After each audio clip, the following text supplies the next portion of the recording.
explicar para vocês. Tá certo? Ó, escrevam comigo. O que nós vamos ver? Eu vou falar.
Vocês copiaram esses termos hoje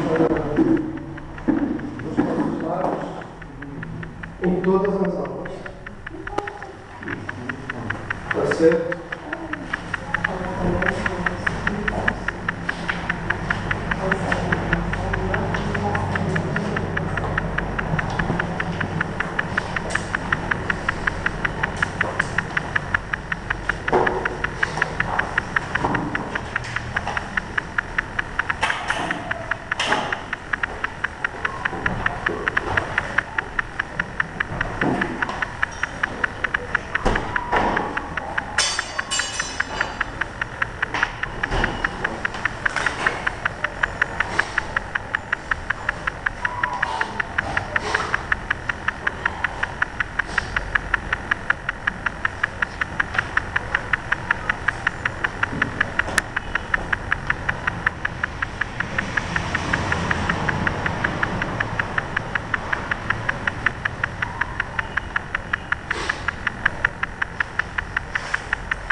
Vocês estão copiando é o meu programa básico.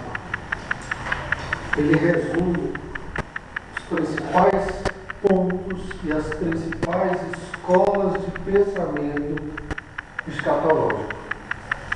A escatologia não é unânime. Ela é a disciplina mais polêmica do campo teológico.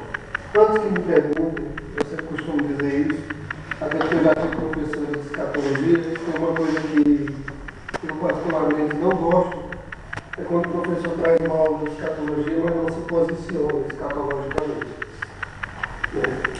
Então, antes que me perguntem onde eu me posiciono no campo da escatologia, qual é o meu pensamento, a minha escola particular, na qual eu me identifico, tá certo? Eu sou amilenista, pós-tribulacionista, preterista, tá certo? Amilenista, pós-tribulacionista, preterista. E no transcorrer das aulas eu vou entender por que eu sou amilenista, preterista e pós-tribulacionista. As principais escolas de pensamento escatológico são essas. Quando a gente estuda escatologia, uma pergunta que me fizeram inclusive no órgão deles. Pastor, a verdade das escrituras não é uma só? E eu disse, sim. Por que se debatem, então, tantas questões relacionadas à escatologia? Os debates que as escolas existem, não nas verdades essenciais da escatologia, mas nas verdades secundárias. O que é secundário? É aquilo que está em segundo plano. É aquilo que não é essencial. Nas verdades essenciais, todas essas escolas acreditam nas mesmas coisas. Por exemplo, todas essas escolas acreditam que Jesus Cristo vai voltar.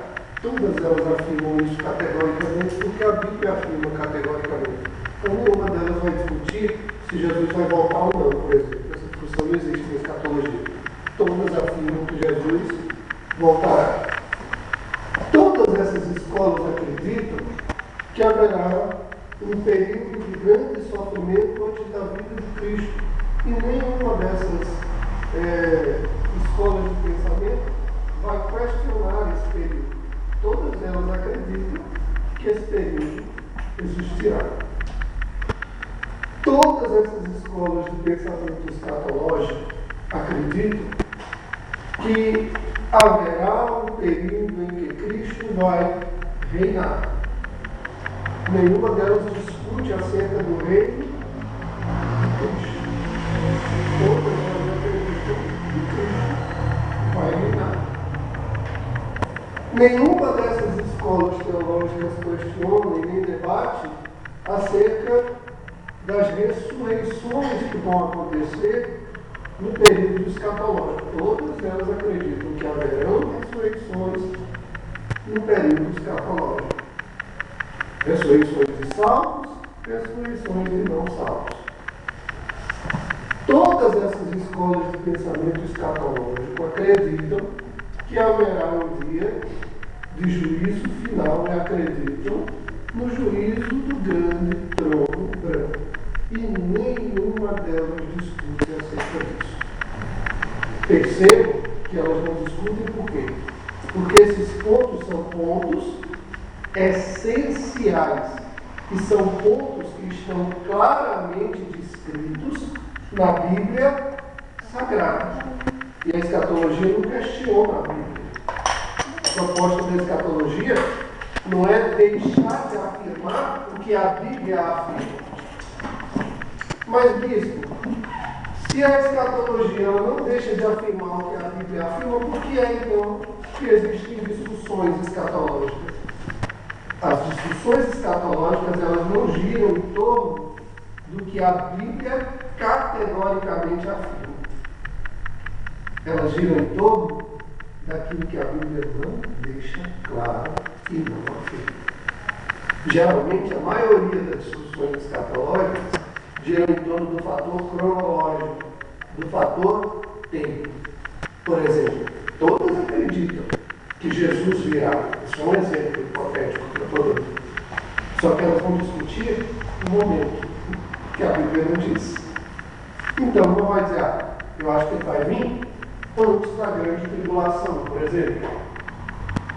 Antes. Outra vai dizer, Jesus não vem antes da grande tribulação. A igreja vai passar pelo primeiro período de 7 anos de grande tribulação, 3 anos e meio, e no meio da tribulação Jesus vai vir buscar essa igreja, mesmo tribulacionismo.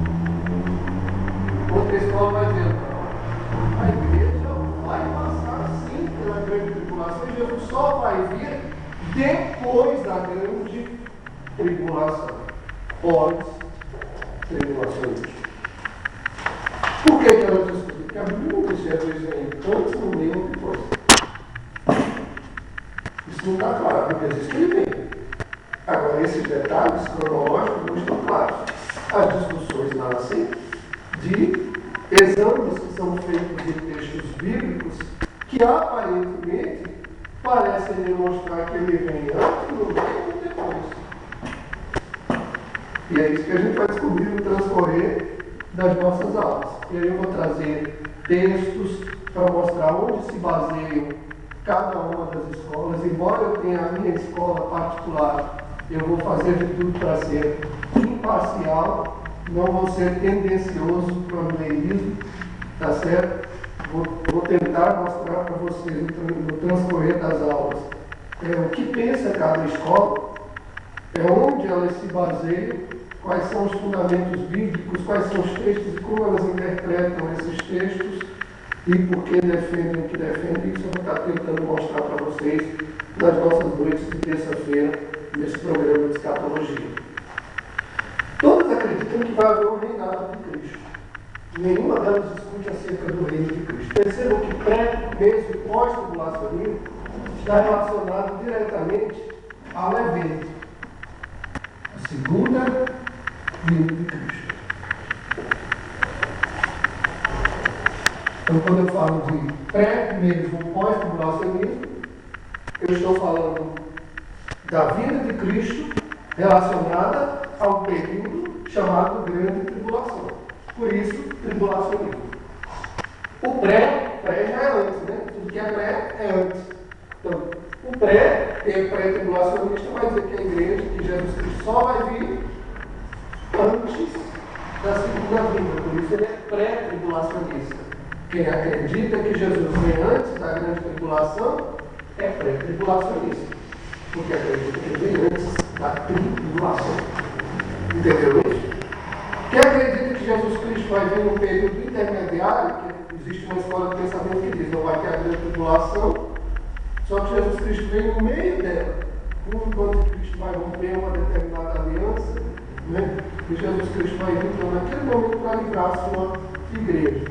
Acredita que vem no meio, ou seja, 7 dividido por 2 sendo 3 anos e meio. Esses são os mesomide-tribulacionistas, que acreditam que a vinda de Cristo se dá no meio da grande tribulação. Aqueles que acreditam, como eu, que Cristo virá após a grande tribulação, acreditam que a igreja vai passar por toda a grande tribulação. Eu particularmente acredito nisso. Então eu vou dizer que sou pós-tribulacionista. Por quê? Porque Cristo só virá depois da grande tribulação. Acreditam os pós-tribulacionistas como eu. Tá certo? Então, percebam que as escolas tribulacionistas estão relacionadas à segunda vinda de Cristo. Repitam isso comigo, eu quero que vocês decorem. As escolas tribulacionistas estão relacionadas à segunda vinda de Cristo. Memorizaram isso? Então, quando eu falo de pré, mesomide e pós-tribulacionismo, eu estou falando de um assunto que está relacionado ao quê? A vinda de Cristo. Cristo vai vir antes, no meio, depois da tribulação. Mas o assunto central é a vinda de Cristo. Pré, mesomide e pós-tribulacionismo. Amilenismo. A ideia de amilenismo, aqui também cabe um dispensacionalismo, mas eu preferi colocar ele aqui e vou explicar por que. Amilenismo está vinculado à ideia do reino. A ideia do reino de Cristo. Eu, por exemplo, sou amilenista, a primeira escola que está ali. Então eu acredito no reino de Cristo, só que o amilenista, essa partícula aqui, a partícula A é uma partícula de negação. Aí, geralmente as pessoas dizem que amilenismo é um termo infeliz para a nossa escola de pensamento, e eu concordo. Porque Porque dá a impressão que a gente está dizendo não ao milênio. E na verdade não é isso que um amilenista faz. Ele não está dizendo não ao milênio. O que ele está dizendo é que ele não acredita no milênio literal. O amilenista não acredita no reino literal. Fechou a porta.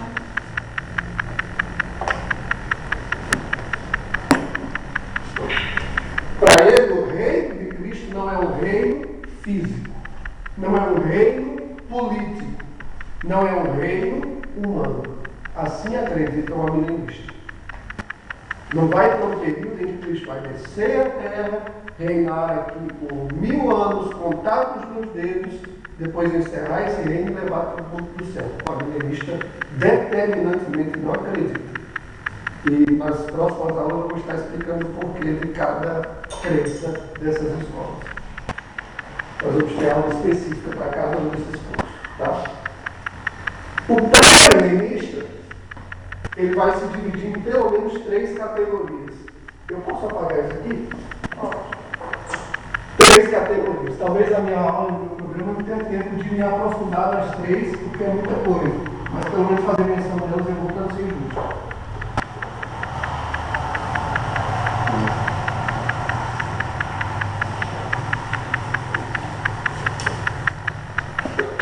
Então, quando a gente fala de amilenismo, ele é amilenista porque ele diz não ao reino literal, tá certo? Ele não diz não ao milênio, ele diz não ao milênio literal. Não se confunda.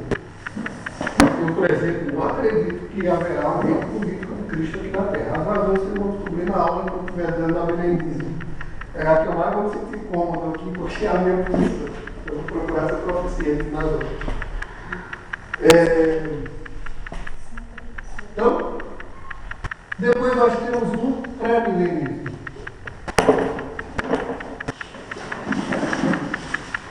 O pré-milenismo hoje é a escola mais conhecida, mais popular e mais defendida no mundo escatológico. Hoje, os maiores adeptos de escatologia são pré-milenistas. Hoje é a escola que ganha o público.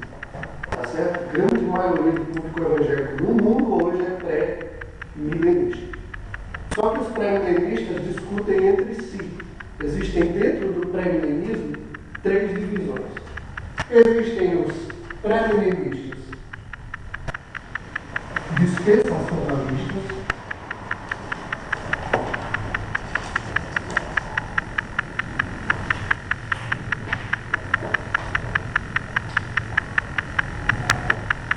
essa é a que mais ganha hoje, por exemplo. Eu imagino, pode ser que eu esteja errado, mas eu imagino que os irmãos que são neopentecostais, pelo menos a maioria das igrejas que eu vou, aprenderam essa escatologia que ela é a mais popular no neopentecostal, a dispensacionalista. Tá certo? Eu fui dispensacionalista por muito tempo. Mais de 15 anos eu fui dispensacionalista, até começar a discordar de algumas posições de dispensacionalista. A Assembleia de Deus, Igreja do Nasci, é uma igreja de escatologia dispensacionalista. Tá certo? Nós temos uma segunda classe de dispensacionalistas, que são chamados dispensacionalistas históricos, porque eles diferem em alguns pontos dos dispensacionalistas. Hoje, por exemplo, um grande pensador que é dispensacionalista histórico é o John MacArthur. John MacArthur hoje é um dos maiores dispensacionalistas históricos conhecidos hoje. Tá certo? E por fim, essa aqui é uma escola recente, nova, comparada com as outras. São os dispensacionalistas, é o pré-milenismo progressista. Pré-milenista progressivo. É isso. Então nós temos aqui pré-milenismo dispensacionalista, pré-milenismo histórico, pré-milenismo progressivo. Isso tudo é no pré-milenismo. Basicamente, só para vocês entenderem mais ou menos, eu vou dar uma aula só sobre pré-milenismo, e a gente lá já começa a aprofundar com textos bíblicos, etc. Mas só para vocês entenderem, dispensacionalista é dispensacionalista por quê? O dispensacionalista, ele acredita em 7 dispensações. E ele aprende que o plano de Deus se divide em 7 dispensações. Assim pensa um dispensacionalista. Quais são as 7 dispensações? Seria a primeira dispensação, a dispensação da inocência, a segunda, a da consciência, a terceira, a do governo humano,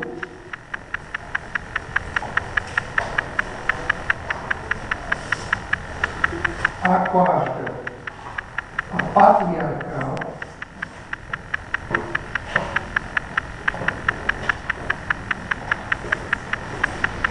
a quinta, a da lei, a sexta, a da graça, e a sétima e última, a milenial.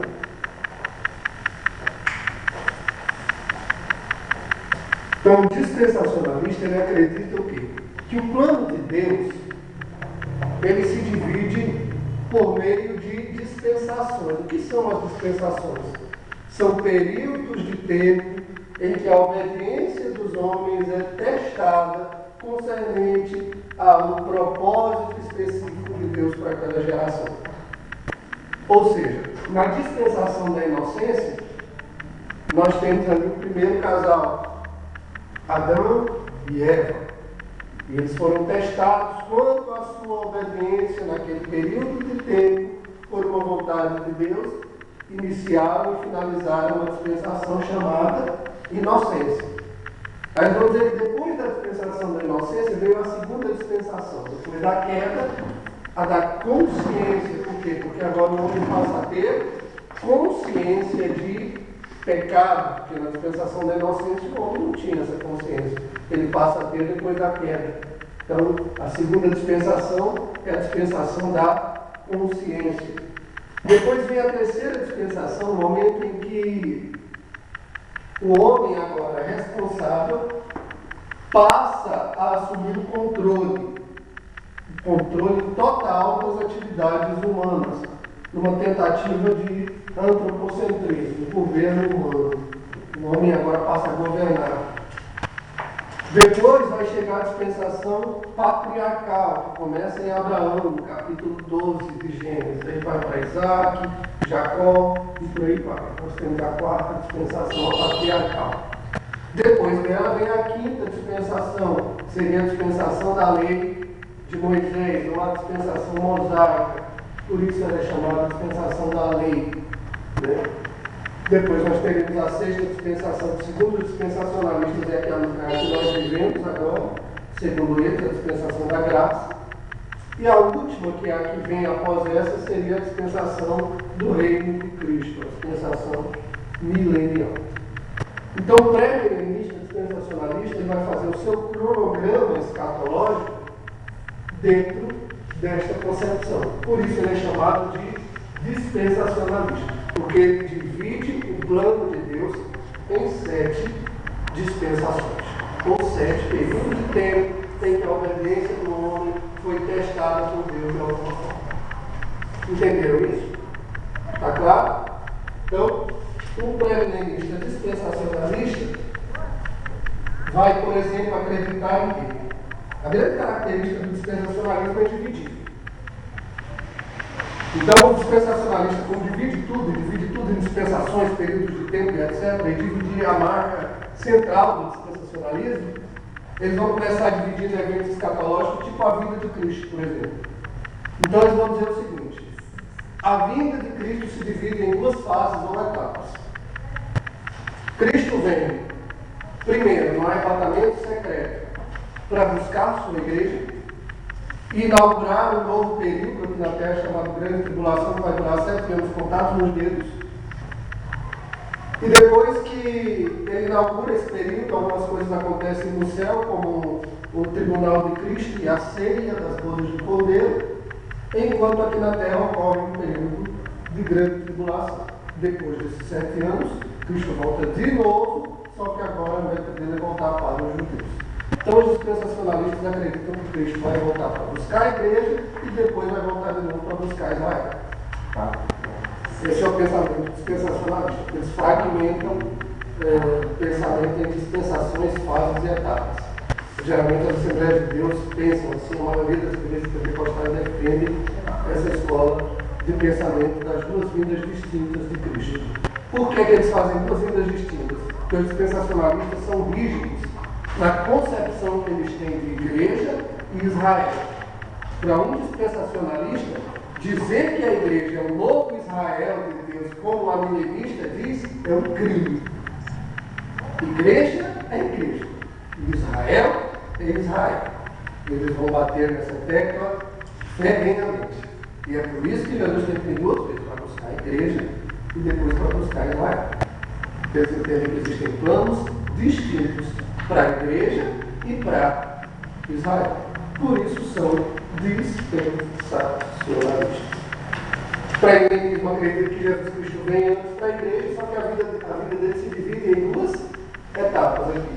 É assim que acredita. E o reino de Cristo vai ser um período de 1000 anos, contados nos dedos aqui na terra. Depois que passa o período da grande tribulação, vai haver uma grande guerra e ele vai inaugurar o seu reino milenial, vai reinar 1000 anos aqui na terra. Tá? Basicamente é isso que pensa o dispensacionalista. O histórico também é pré-milenista. Ele acredita que a vida de Cristo vai se dar antes do milênio. Ele acredita também, ele vai dizer, eu acredito, igual o dispensacionalista. Cristo vem antes do milênio. Só que eu não acredito que a vinda de Cristo vai ser dividida em duas fases. O histórico vai dizer assim. Eu acredito que a vinda de Cristo se dará no evento único. Os históricos hoje estão ganhando bastante campo teológico, os pré-milenistas históricos.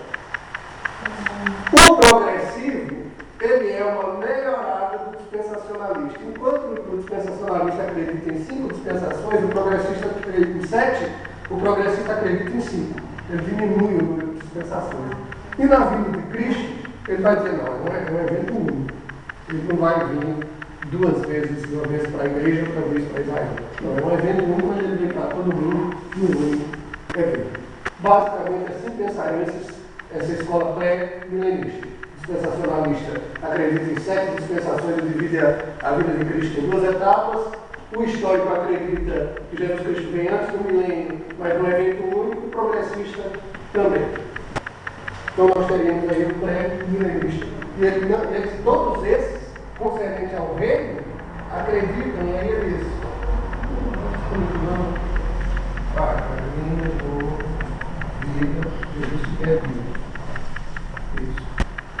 Concernente ao reino, o pré-milenista acredita no reino literal.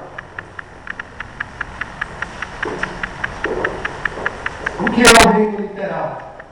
O reino literal é o reino que vai acontecer de forma real. Cristo vai vir à terra, vai reinar sobre a terra num período de 1000 anos, contados nos dedos. Isso é o milênio literal. Todos os pré-milenistas acreditam em um milênio literal. Amém? Em um reino real. Depois nós temos o quê? Os pós-milenistas.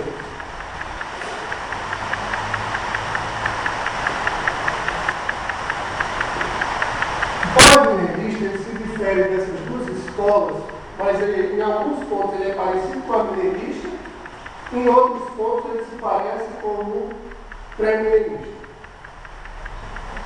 O pós-milenismo é parecido com a milenista em que sentido? O pós-milenista, ele acredita que Cristo ele vai vir depois de um reino. Por isso ele é pós. Primeiro ele vai reinar sobre a terra, depois ele vai vir para buscar a sua igreja. O pós-milenista ele acredita, diferentemente dessas duas escolas, que os dias finais antes da vinda de Cristo, que esse reino de 1000 anos é um período que já foi inaugurado, pode ser um período de tempo indeterminado, e nesse ponto ele parece ter uma milenista, ele não acredita em 1000 anos contados nos dedos como pré-milenista. Ele vai dizer, não, é um período de tempo indeterminado onde Cristo vai reinar. Só que a diferença desse aqui para esse aqui é porque o preterista tem uma visão pessimista. Ele entende pela Bíblia que antes da vida de Cristo a tendência de tudo é piorar. Nada vai melhorar. As coisas vão piorar até a vinda de Cristo. Assim entende o pré-milenista. O pós-milenista não. O pós-milenista não. Ele é otimista. Ele fala, não, à medida que o Evangelho vai sendo pregado, o reino de Cristo vai sendo implantado no coração das pessoas, o novo nascimento vai sendo gerado, e a humanidade tende a ter uma melhora considerável antes da vinda de Cristo, justamente por causa do avanço do Evangelho. Assim pensam os pós-milenistas. Então, percebam que essas escolas, elas não dialogam em muitos pontos, não se concordam, e todas elas têm lá seus fundamentos bíblicos, e a gente vai estudar isso no transcorrer da nossa disciplina, das nossas matérias, das nossas aulas. Por fim, a gente vai estudar a questão da interpretação do Apocalipse. Diferentemente do que muita gente pensa, e tem gente que diz assim, o Apocalipse, por que tem tanta discussão dentro do Apocalipse? Porque existem 4 formas diferentes de se ver o Apocalipse. São lentes que eu coloco diferentes. Dependendo da lente que eu colocar, cada texto do Apocalipse vai sofrer uma alteração, porque eu estou vendo com lentes diferentes. A primeira lente que os estudiosos veem o Apocalipse, ou a primeira interpretação, é chamada de interpretação preterista. Quem lembra de língua portuguesa, lembra do pretérito. O pretérito sempre remonta ao passado. Lembram das aulas de gramática? Das conjugações de verbos? Pretérito, pretérito imperfeito, pretérito perfeito, mais que perfeito, pretérito passado. A primeira forma de se ver o Apocalipse é ver o livro como um livro que já foi cumprido. Alguns amilenistas, por exemplo, veem o livro de Apocalipse não como um livro de eventos que ainda vão se cumprir, mas de eventos que se cumpriram no transcorrer da história e ainda se cumprem nos nossos dias. Então eles vão ver muitas das coisas ali que estão em visões e vão ligar esses fatos, essas visões, a eventos que já ocorreram no transcorrer da história, alguns até nos dias dos apóstolos, e vão dizer, isso já se cumpriu. O preterista, ele vê o Apocalipse com essa visão mais histórica. Ele se parece com um historicista por uma única questão. O historicista, a visão histórica do Apocalipse, consegue ver o Apocalipse cumprido hoje. O preterista não, vai ver o Apocalipse é um livro cumprido. Ele foi escrito pelos cristãos do primeiro século. Os autores aos quais João se dirigiu e que leram a carta de Apocalipse tinham que entender sobre o que João estava falando ali, o que significavam aquelas visões, e eles entenderam perfeitamente que ela teve o seu cumprimento cabal ainda no primeiro século. Por isso eles são preteristas, tudo que eles veem no Apocalipse eles vão ligar a eventos que já aconteceram. Perseguições religiosas, perseguições da igreja, morticínios de cristãos e coisas, eles vão ligar vários sinais do Apocalipse a esse tipo de evento. Tá certo? Depois nós temos os idealistas.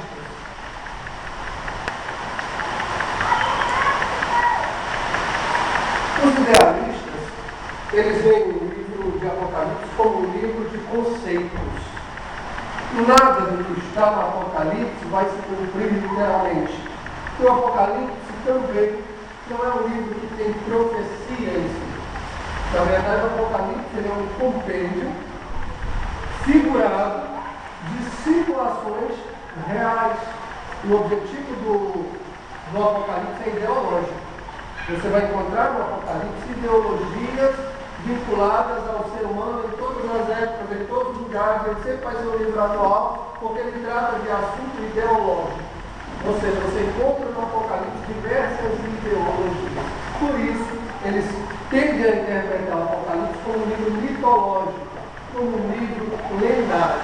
não pode ser levado a sério como conteúdo profético. Não é uma unidade que traz conceitos, apenas podem ser de caráter moral ou não, mas trazem algum tipo de conceito de formação de opinião ideológica. Essa escola menos defendida hoje, os teólogos liberais e alta crítica é que defendem esse pensamento que não acreditam em muitos dos livros e criticam a veracidade de alguns livros vão ser realistas. Depois nós temos os históricos. Gosto muito dessa escola. Muito. Os históricos, em que eles diferem dos preteristas? Né?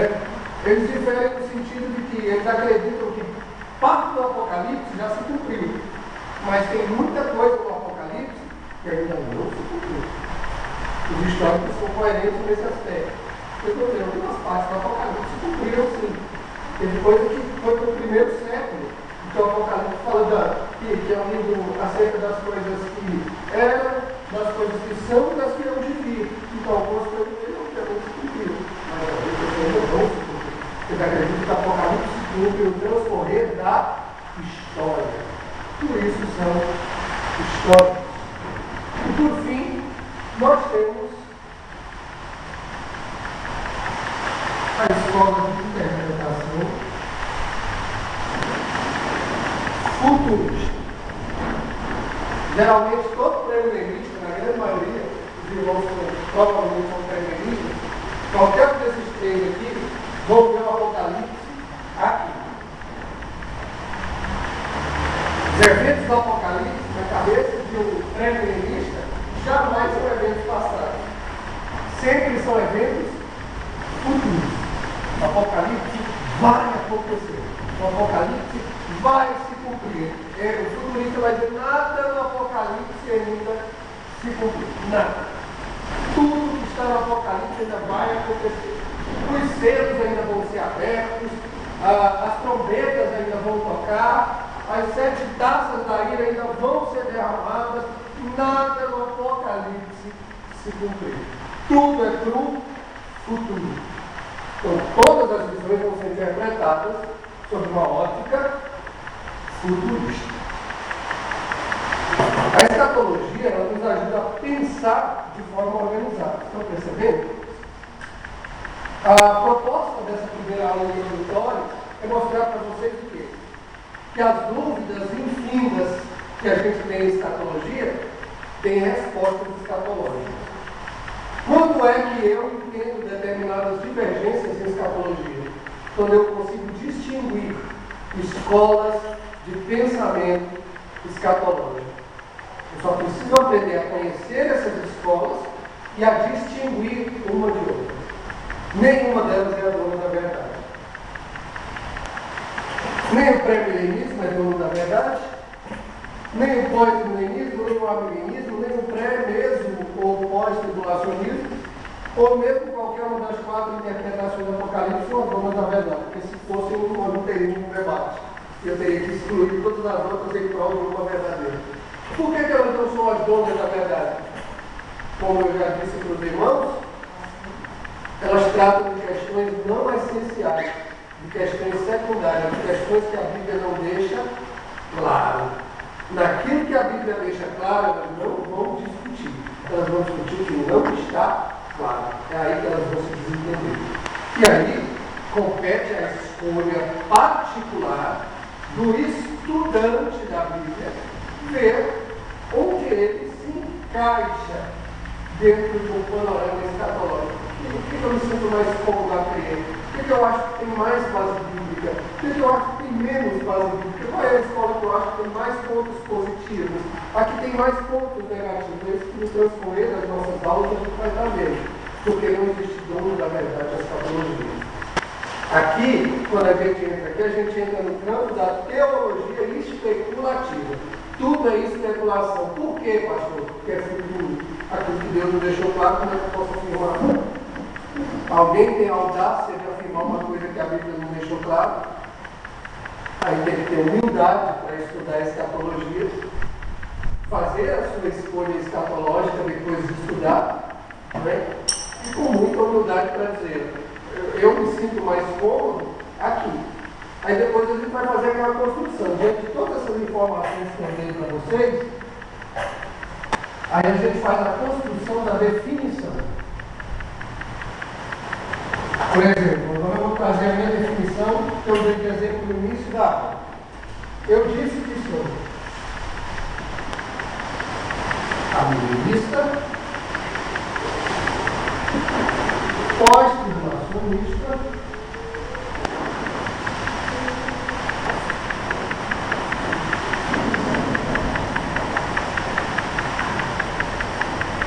pré-crente.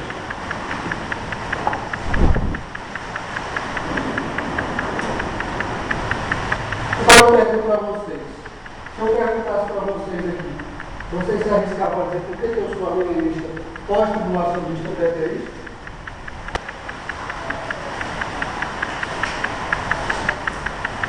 Alguém se arrisca a dizer? É vontade. Isso só aprendiz aqui.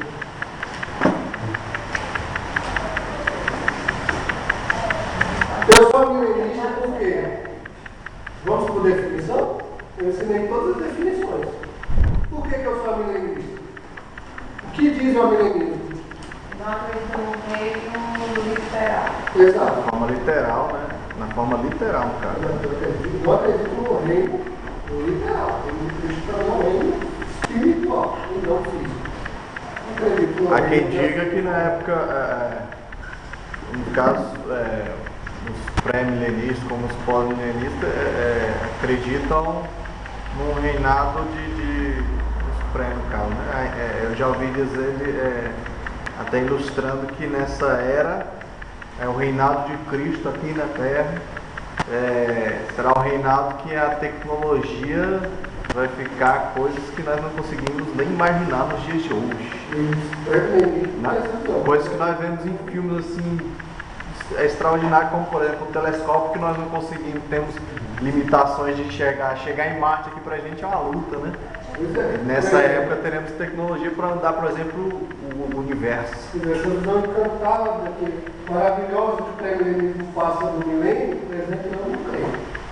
Eu estou aqui. Para mim, o reino de Cristo já começou, o milênio já foi inaugurado. O amilenista acredita que Cristo inaugura o seu reino na primeira vinda dele. E a duração do milênio é um período de tempo determinado que vai da primeira vinda de Cristo até a segunda vinda de Cristo. E que 1000 é o número simbólico, mas eu vou explicar na aula de cada uma delas. Então, eu sou amilenista porque eu não creio no reino. Não está explicado. Se eu perguntar para vocês que eu sou amilenista, vocês já sabem. E por que eu sou pós-tribulacionista? Porque a vida de Cristo vai ser após a tribulação. Eu creio que a igreja vai passar pela grande tribulação todinha. Que Cristo vai vir depois da grande tribulação. Quando eu leio Mateus 24, eu leio diferente de um pré-milenista. O pré-milenista vai ler Mateus 24, aí vai dividir 2 períodos lá dentro. Ele vai dizer que o primeiro período é o princípio das dores. O apóstolo lá. Até assim, quando ele chove. O primeiro período é o princípio das dores. Segundo período, a grande tribulação. É assim que um pré-milenista vê, não é isso? Oh, que bom, você está maravilhoso.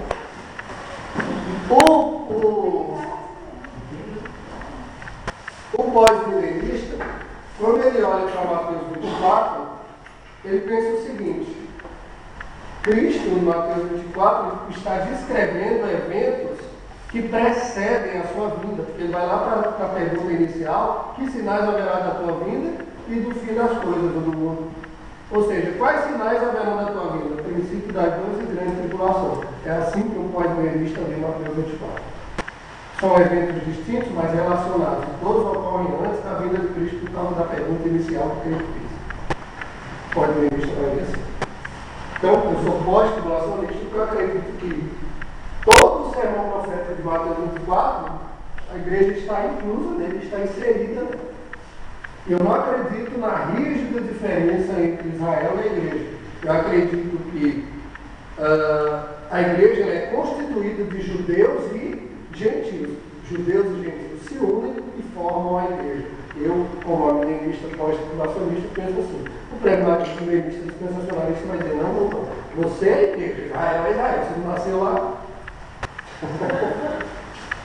Então, eu sou milenista. Eu acho muita audácia, assim, muita prepotência essa divisão, pastor.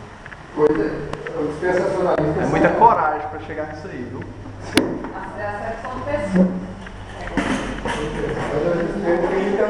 Tem muita água para correr debaixo dessa ponte, fiquem tranquilos. E por que eu sou preterista? Essa aí me surpreendeu.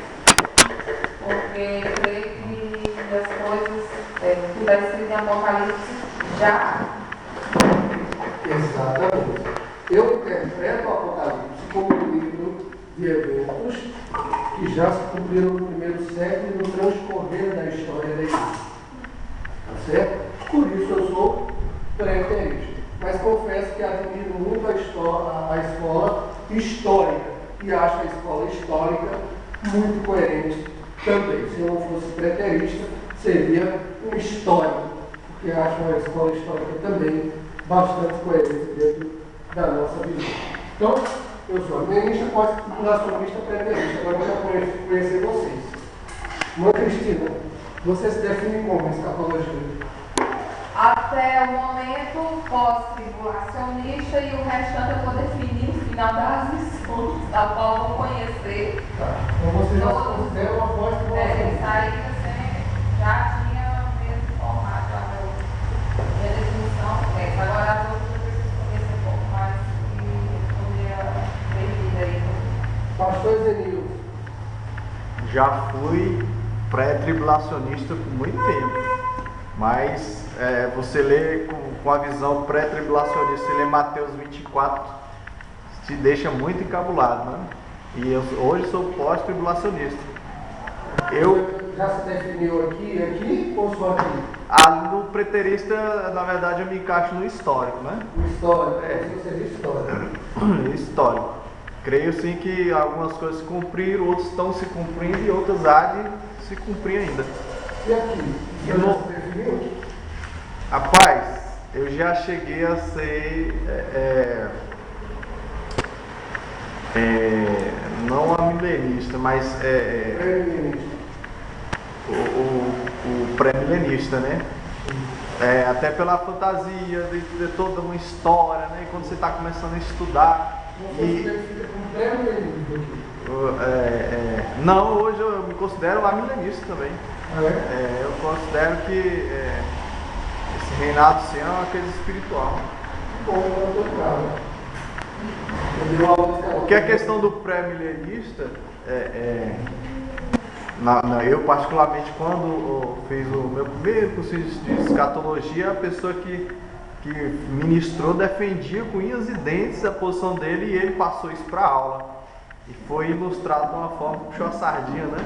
E aquilo ali eu me encantei realmente. Não só eu, como todos os outros lá, 99%. Mas tem uma escola bastante decisiva. Eu reconheço. Eu até brinco com os irmãos, já fizeram essa pergunta para mim. Olha, bispo, se o senhor não fosse milenista, o que o senhor seria? Falei bem, se não existisse o milenismo como uma opção escatológica, eu seria um pré-milenista histórico, dispensacionalista, jamais. Mas seria um pré-milenista histórico.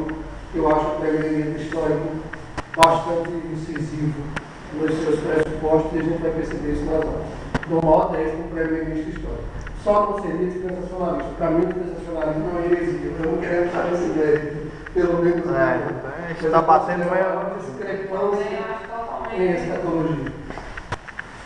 Quem mais quer se posicionar escatologicamente? O senhor quer se posicionar? O senhor quer se posicionar, Varão? Senhor?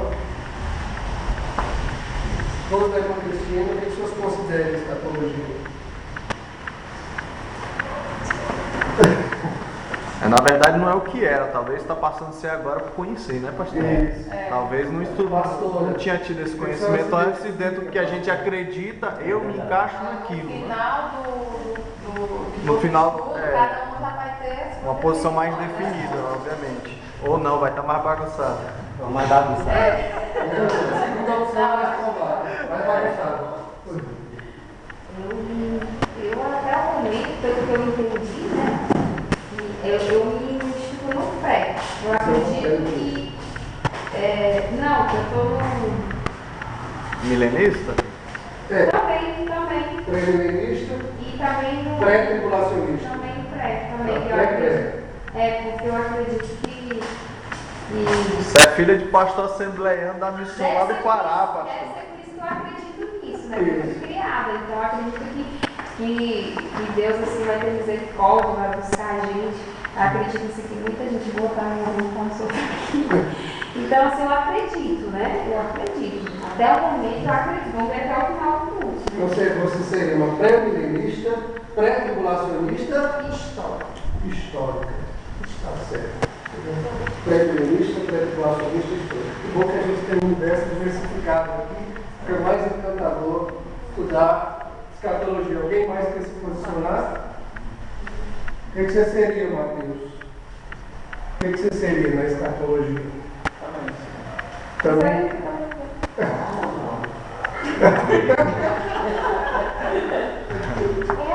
Tá certo, eu entendi, tá? Importante que eu entendi. Então, nosso programa vai girar em torno dessas questões. Pastor, você vai tratar de todos os assuntos da escatologia? Eu nunca precisou. Eu precisaria de um ano para tratar de todos os textos escatológicos. A minha ideia é que ao final desse curso vocês aprendam a dominar as escolas, porque conhecendo as escolas, conhecendo os principais textos usados pelas escolas, cada um tem a capacidade então de se definir. E é isso que a gente vai avaliar na nossa aula de escatologia. Eu não estou aqui para ser um formador de opinião no sentido de influenciar seu posicionamento.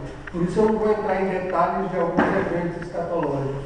Eu poderia entrar em detalhes sobre diversos eventos escatológicos, mas só vou entrar quando esse evento estiver relacionado a uma escola. Porque durante todo o programa eu vou trabalhar centrado nas escolas de pensamento escatológico. Esse vai ser o nosso programa, tá certo? Então não vamos perder qualquer debate trivial fora da temática da escola. Agora, dentro dela, a gente vai abordar as principais defesas, pontos positivos, textos usados, pontos fracos. Fiquem tranquilos que eu vou falar dos pontos fracos da milenismo também. Tá certo? Os principais pontos fracos de cada uma dessas escolas a gente vai estar aprendendo, vai estar abordando. Então, onde é que elas saem ganhando, onde é que elas saem perdendo, quando for necessário. Eu vou sempre colocar uma opinião particular, mas sempre que a opinião for particular, eu sempre usei uma visão, um ponto de vista pessoal. Porque como formador de opinião, todo formador de opinião tem opiniões particulares sobre todas essas escolas. E eu sempre que precisava estabelecer comentários de natureza particular e deixando claro que são comentários de natureza particular. Tá certo? Eu não vim aqui para polemizar, para que vocês realmente aprendam. A minha meta é ensinar para vocês saírem daqui definidos escatologicamente. Eu não sair daqui com todas as respostas, porque essa nem o mestre de escatologia hoje tem. Assim, pastor, na questão dessa definição que você está falando aqui, é importante, né, que a gente, cada um tem a sua definição, né, do seu pensamento, só que assim, não tem influência, essa definição não tem, deixa eu ver se você colocar em palavras, não teria, vou falar do jeito que você não entende, não teria influência, vamos dizer, na nossa salvação, no nosso proceder diante de Deus, porque assim, como eu falei, eu sempre fui, desde que eu me converti, o meu entendimento era esse, pós-tribulacionista, porque eu entendo realmente que a igreja vai passar pela tribulação. Mas já encontrei pessoas para defender que a igreja vai ser poupada, que vai ser levada antes e tal, e querer impor aquilo ali como se aquilo fosse algo de suma importância para, vamos dizer, para o crente. Né? Então, assim, pelo que eu estou entendendo com a questão como você está falando, isso é só uma importância para que nós tenhamos um posicionamento, né? Do que a gente entende. Faz a gente ser humilde dentro da escatologia. Isso aqui, ó. Eu estou nesse campo. Porque aqui que eu estou. Aqui ninguém é dono da verdade. É igual falar do problema do mal aqui. Ninguém pode me afirmar veementemente acerca do problema do mal. Por quê? Porque eu entro no campo da teologia especulativa. A Bíblia não fala. Então estou especulando, estou criando teses, pressupostos que se adequam mais à minha forma de ver. As lentes que eu coloquei para ver determinado evento. Interfere na minha salvação qualquer uma? Não. Ela não se interferir se alguma dessas escolas dissesse Jesus não vem. Já tem a fórmula certa, né? No caso, se interferisse alguma coisa, teria uma fórmula que é essa que é a certa. Essa aqui é a certa. Né? E se alguma delas dissesse Jesus não vem, mas nenhuma delas diz. Jesus vem, todos acreditam que vem, todos acreditam que vem para buscar o seu povo. Agora, quando ele vem, aí já é uma questão que se debate que a Bíblia não diz claramente. Por exemplo, desculpa, por exemplo, assim, eu tinha na minha mente, né, que eu vou ser na Assembleia de Deus.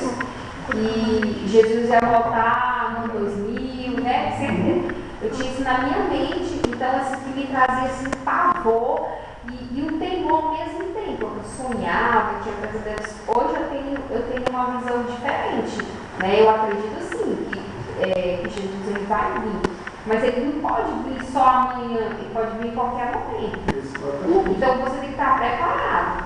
Então assim, isso serviu para mim por quê? Me serviu porque quando eu fazia algo que eu achava que não era certo do Senhor, né, dizia assim, ó, não tá, você pode ter a sua salvação. Então eu tinha um temor. Então isso me serviu para ter um temor. Mas igual a minha avó mesmo, né? Minha avó mesmo, ela tem 84 anos. E ela já está velhinha, né? Está na fase do sofrimento, ela virou e disse, e era crente mesmo, um reteté de 8, 6 horas de oração.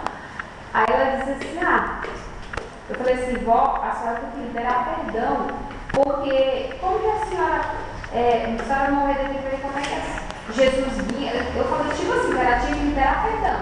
Ela virou para mim e falou assim, minha filha, mas desde quando ela era nova, o povo disse que Jesus nunca fiquei. Aí assim, eu disse que ela estava morta espiritualmente.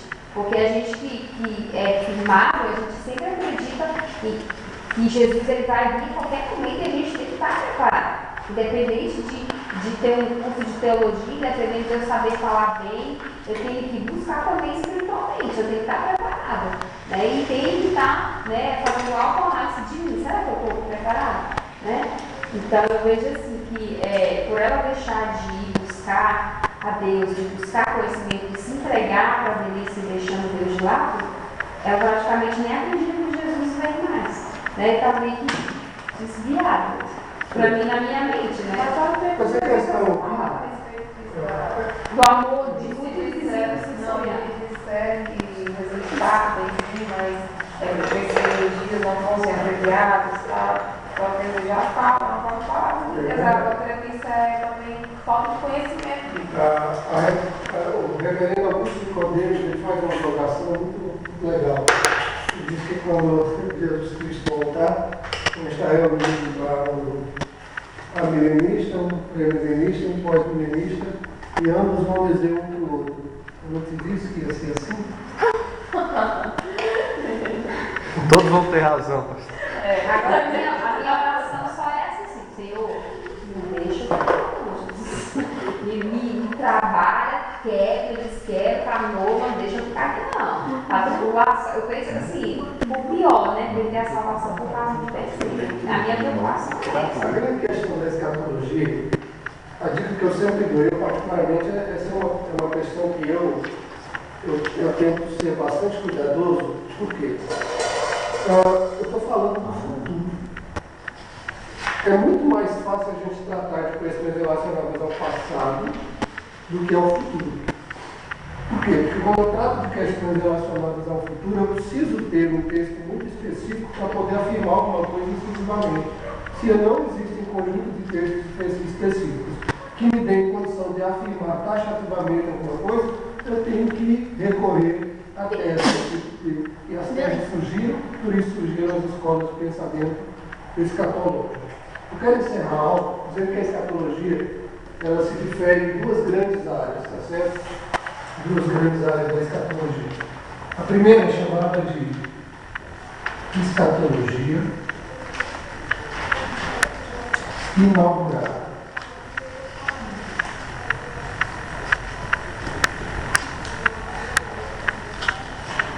A segunda, escatologia futura. Nessas duas grandes áreas da escatologia, nós temos uma outra forma de escatologia que vai ser avaliada. Uma delas eu não vou tratar no programa do curso por falta de tempo, mas para vocês saberem. A escatologia individual.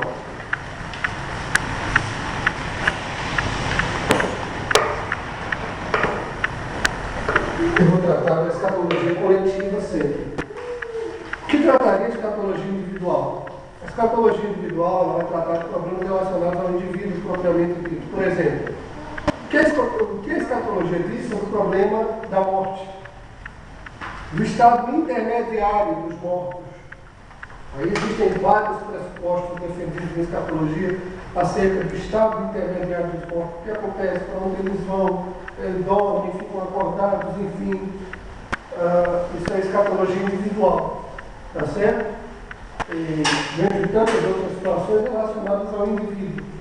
Né? Por exemplo, a escatologia individual fala da ressurreição dos corpos, tanto os corpos glorificados do salvo, quanto o corpo de perdição do ímpio. Isso é escatologia individual. A escatologia também lida com essas questões. Só que nós vamos focar na escatologia coletiva, ou seja, o interesse da igreja. A escatologia é relacionada às situações que envolvem a igreja como um todo. Tá certo? A escatologia inaugurada, ela é inaugurada por quê? Porque se a gente avaliar a primeira vinda de Cristo, que para nós hoje é pretérito, para nós hoje é passado, vale a pena salientar que ela foi uma escatologia inaugurada por quê? Porque para os profetas que predisseram a primeira vinda de Cristo, era futuro. Daniel, Isaías, tantos outros profetas que predisseram a primeira vinda de Cristo, o menino que ia nascer. Então, quando Cristo vem, ele inaugura uma nova fase. E quando ele vem, ele inaugura os fins dos tempos. Ele inaugura o período chamado últimos tempos. Por isso, escatologia inaugurada. Ele inaugura também o reino, de alguma forma. Né? Ele diz que vem trazendo o reino. Então, algumas coisas ocorrem com a vinda de Cristo Jesus. Com o advento da primeira vinda, com o advento de Cristo Jesus, ao nascer na primeira vez, passado por nós como Cristo histórico. Então, nós temos escatologia inaugurada, de fatos que já passaram, mas são escatológicos. Tá certo? Por exemplo, a primeira vinda de Cristo era um fato escatológico? Certamente. Escatologia inaugurada. Já passou para nós, mas não deixou de ser um fato escatológico. Se cumpriu porque os profetas predisseram antes. Tá certo? Escatologia futura. Que geralmente eu vou tratar aqui com os irmãos da maioria das nossas aulas. Os eventos que hão de vir. Né? Eventos aguardados pela igreja. Eventos que terão seu cumprimento.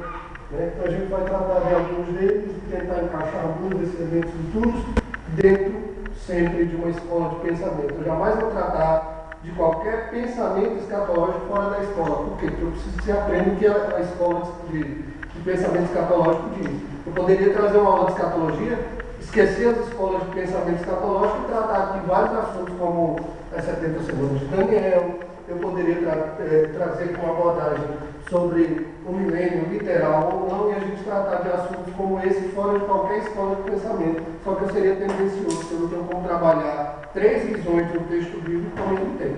Eu teria que ser tendencioso e trabalhar apenas uma. Então, por isso, eu vou trabalhar dentro das escolas de pensamento, que obrigatoriamente vou ter que tratar, pelo menos superficialmente, todos esses assuntos dentro de cada escola. É muito melhor assim, muito melhor para você organizar suas ideias enquanto nós tivermos as nossas aulas. Alguma dúvida até aqui? Todas. Não, concernente à aula de hoje. Concernente à aula de hoje. Alguma dúvida até aqui concernente à aula de hoje, essa aula inaugural, aos termos que eu ensinei, aos posicionamentos que eu ensinei, outra dúvida? Só estou curiosa para saber por que o senhor pretende. Porque isso aí você não só agora. Então, durante a aula, vou ter que aprender isso aí, porque jamais ver o meu pensamento a respeito dessa questão de Apocalipse já foi cumprido.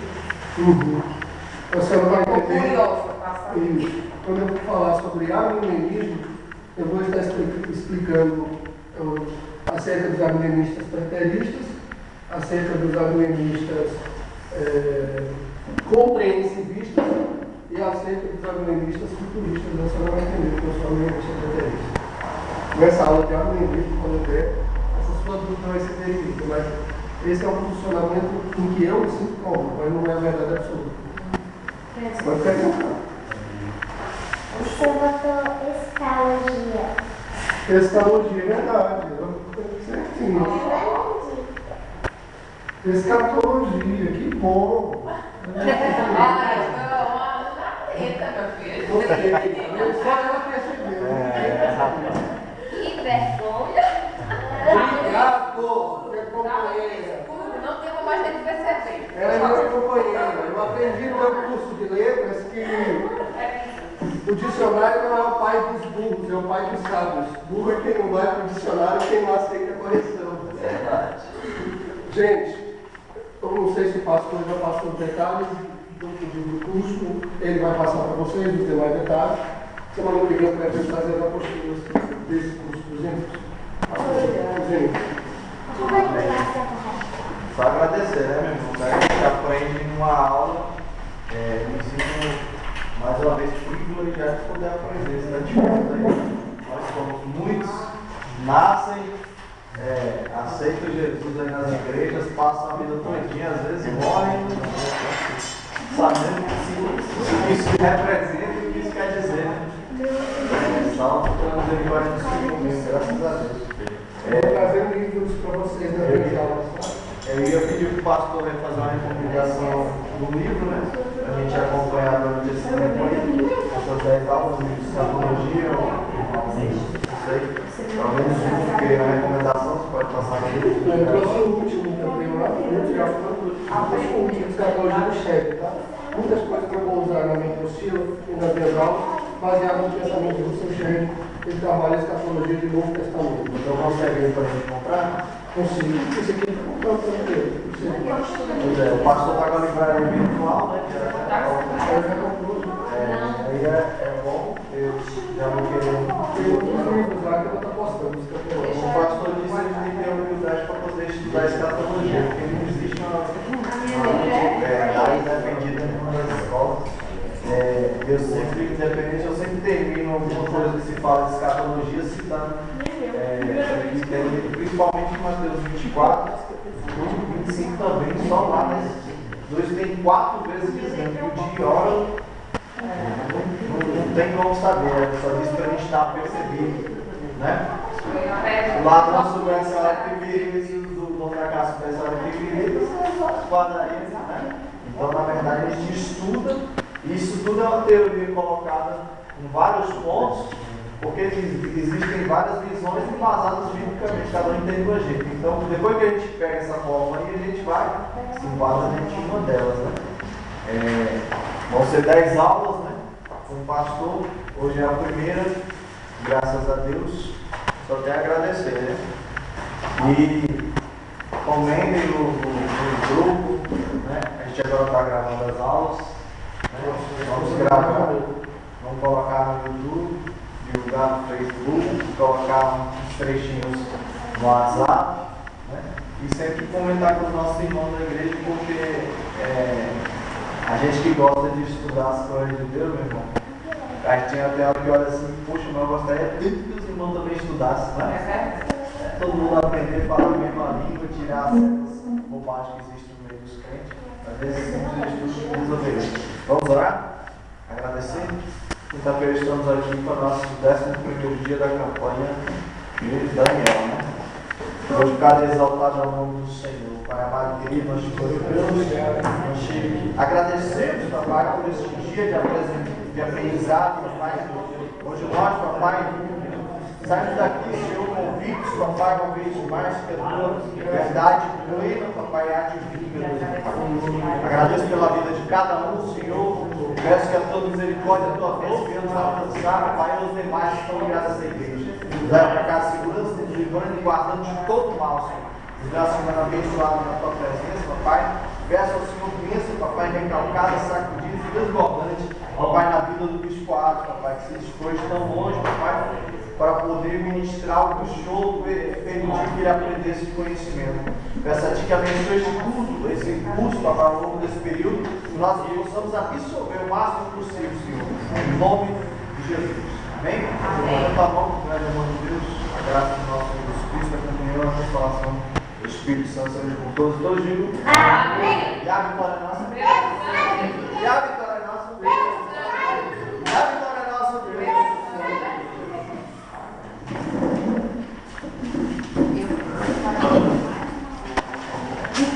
Ah, quer dizer que choveu, acabou, é? Já teria que só o cheiro da chuva. Já.